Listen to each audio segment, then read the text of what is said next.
Welcome, and thank you for watching. We're going to spend about 20 minutes and talk about the Standard Response Protocol.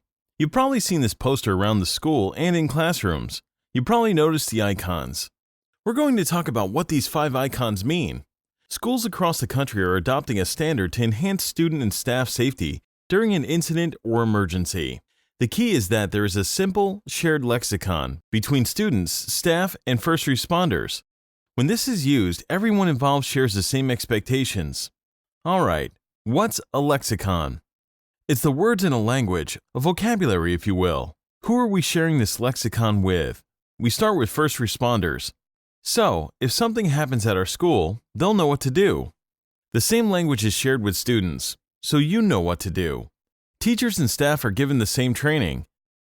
It's also important to tell your parents what we do here at school. This shared lexicon is called the Standard Response Protocol, and it's based on 5 actions that we take during a critical incident: lockout, lockdown, evacuate, shelter, and hold. Each action is followed by a directive. Lockout, secure the perimeter. Lockdown, locks, lights, out of sight. Evacuate, to the stated location. Shelter, for hazard using a safety strategy. Hold in your classroom, clear the halls. Every action then has specific instructions of what to do in a crisis. When these are called on the PA, the action and directive are repeated. Lockout, secure the perimeter. Lockout, secure the perimeter. Why? There's a threat outside of the building. Might be criminal activity, or civil unrest, or a dangerous animal outside. Here's what happens. Staff will lock all outside doors, and no one is allowed in or out. Let's take a quick look at this. Lockouts are typically called for by law enforcement officials. Hi, this is Evan with the Broomfield Police Department. Or district personnel. A lockout. Okay, thank you for the information. Bye-bye. Attention students, we're in lockout, secure the perimeter. Lockout, secure the perimeter. The goals of a lockout are to get all students and staff inside the building. Guys, come on in. You need to get inside. Go to the first classroom on the right. Hurry, hurry, hurry, hurry, hurry. And then lock all exterior doors.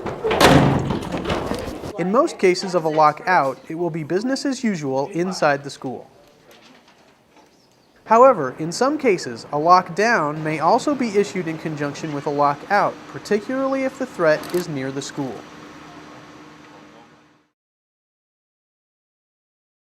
Let's start with student instructions on what to do in a lockout. The first one is simple: get in the building.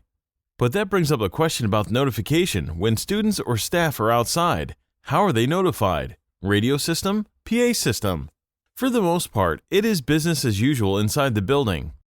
Students, no one in or out. If a lockout lasts into recess or lunch, no one in or out. So we're staying in the building. Same is true at the end of the school day. Depending on what's going on, we may have to stay in the building, or students that walk home may have to call their parents to be picked up. Let's look at what a teacher should do during a lockout. Bring everyone inside. If there are exterior doors in the classroom, make sure they're locked. Teachers may be asked to check if nearby exterior doors are propped open. Increase situational awareness. Be attentive. Teachers should also verify that everyone is still in class. It's a good idea to note the time that attendance was taken. Almost always, it's business as usual in the building. When might a lockout occur? When there is a threat or danger outside of the school.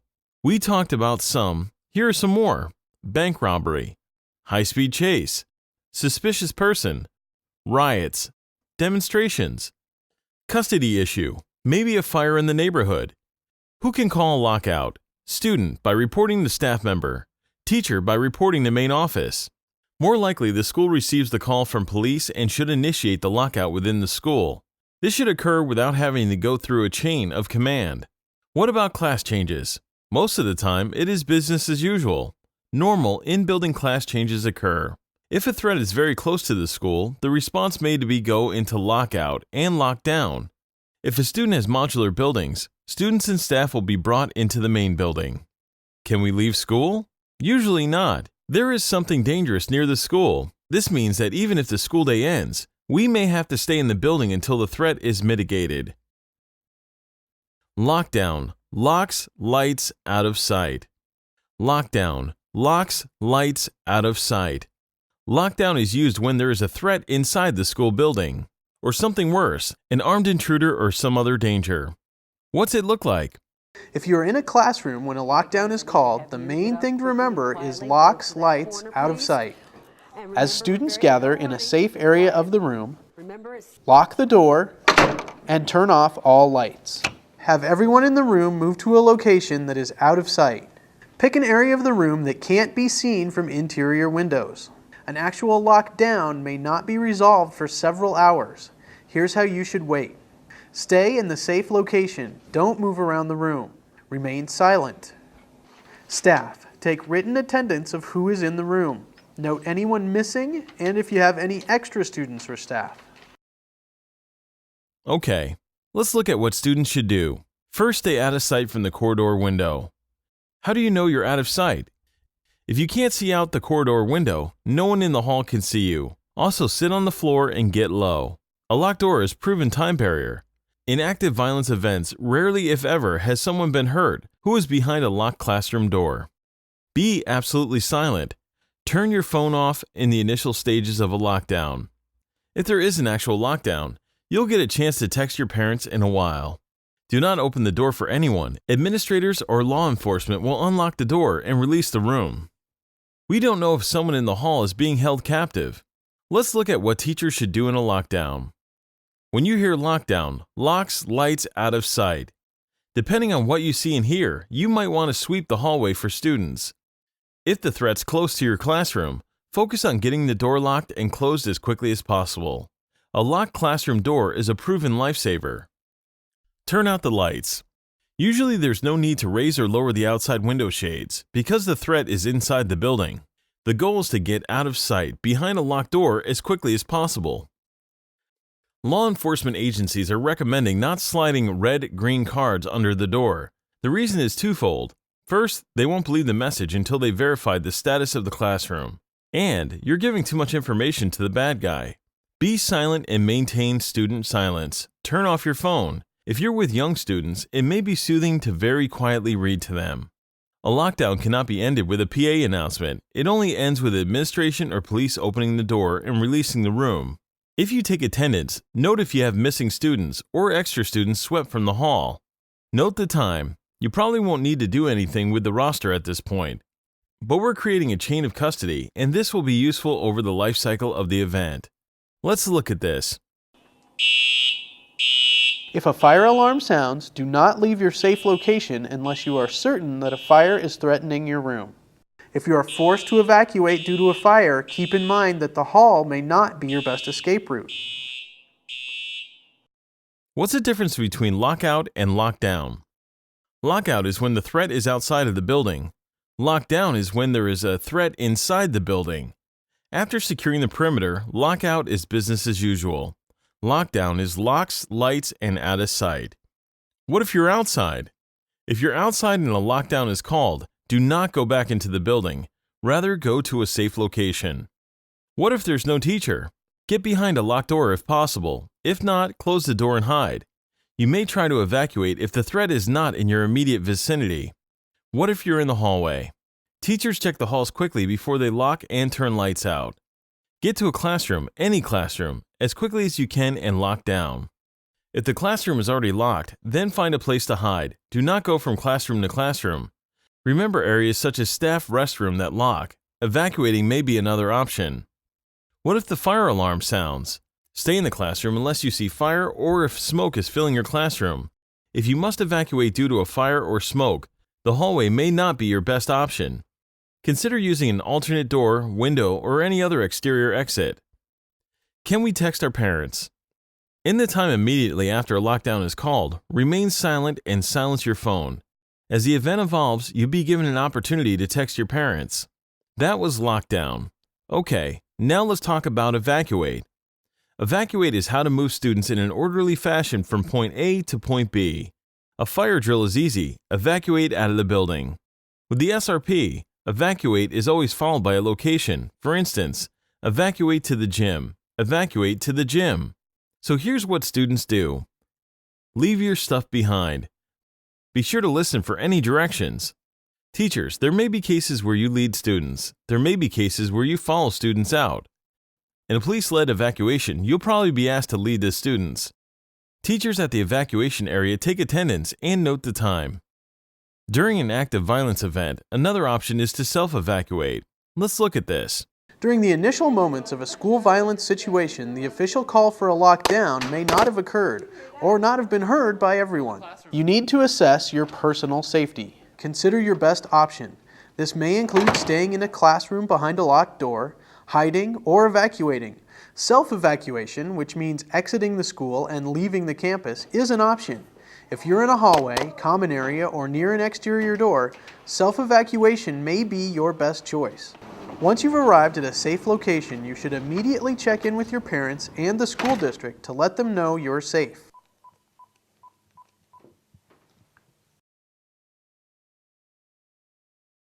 When law enforcement begins the evacuation, here's what to expect.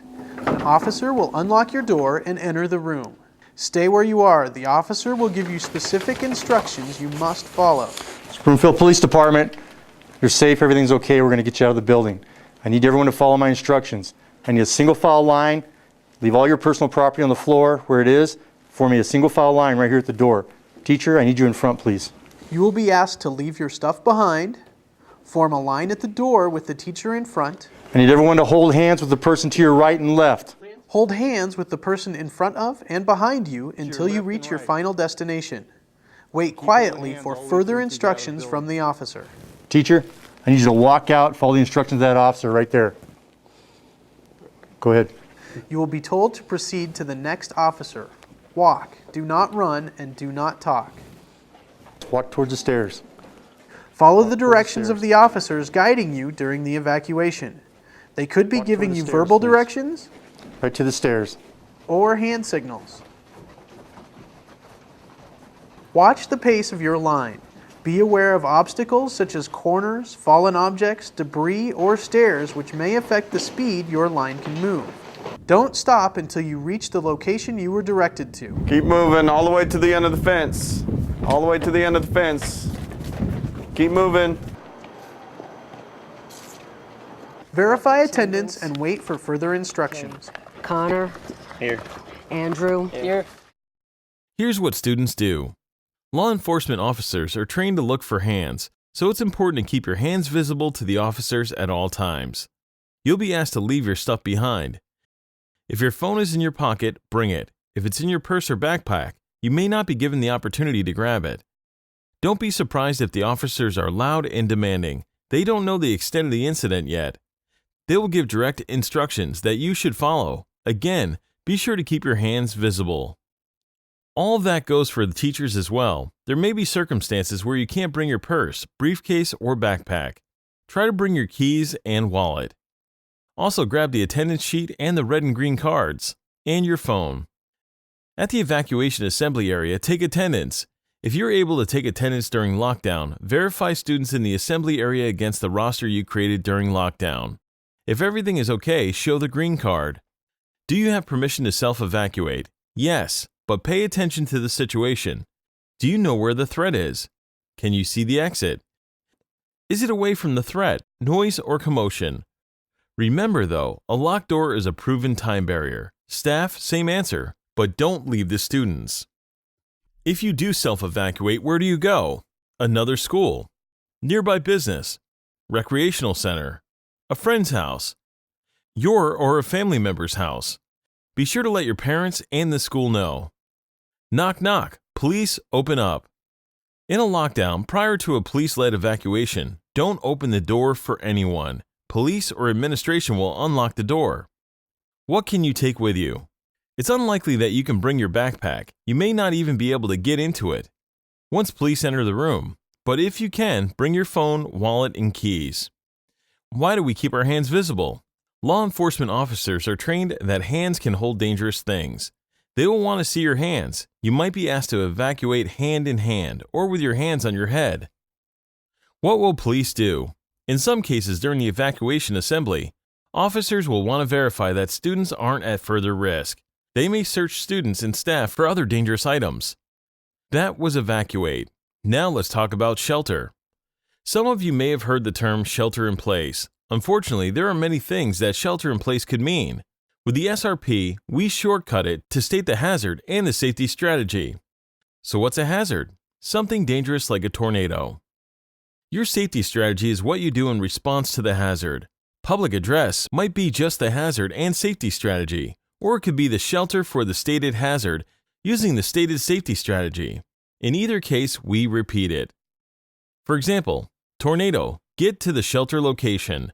Tornado, get to the shelter location. Listen for instructions. The situation may be very dynamic. Always be prepared for the unexpected. During a shelter event, teachers should try to take attendance and note the time. Remember, our school has one more action. Hold in your classroom. Hold in your classroom. It's used when we need to keep the corridors clear of students. Here's what students do. If you're in the hallway, go to your assigned classroom. Otherwise, students and teachers remain in their classroom until the all clear is announced. Teachers, here's what you do. Remain in the classroom with your students until the all clear is announced. Teachers should also close and lock the door. It can be open for any student that needs to get out of the corridor. Continue teaching, or if the lesson for the day is complete, offer time to read or study. What about class changes? If you're in the hallway, public address might be made to go to the nearest classroom or proceed to your next scheduled class. Those are the actions, directives, and instructions for the standard response protocol. That's what those icons mean, and is based on 5 actions that we take during a critical incident: lock out, lock down, evacuate, shelter, and hold. There are other options we want you to know about during an act of violence. These 3 options are avoid, deny, and defend. During an act of violence, avoid starts with your state of mind. Pay attention to your surroundings. Have an exit plan. Move away from the source of the threat as quickly as possible.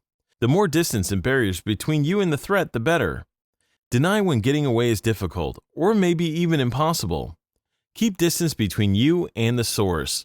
Create barriers to prevent or slow down a threat from getting to you. Turn the lights off. Remain out of sight and quiet by hiding behind large objects, and silence your phone. Defend, because you have the right to protect yourself. If you cannot avoid or deny, be prepared to defend yourself. Be aggressive and committed to your actions. Do not fight fairly. This is about survival.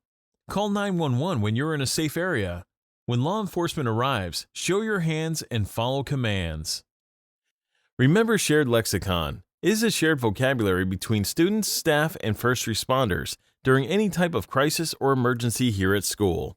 We're asking you to take this home tonight and tell your parents about what we talked about today. Thank you for your time.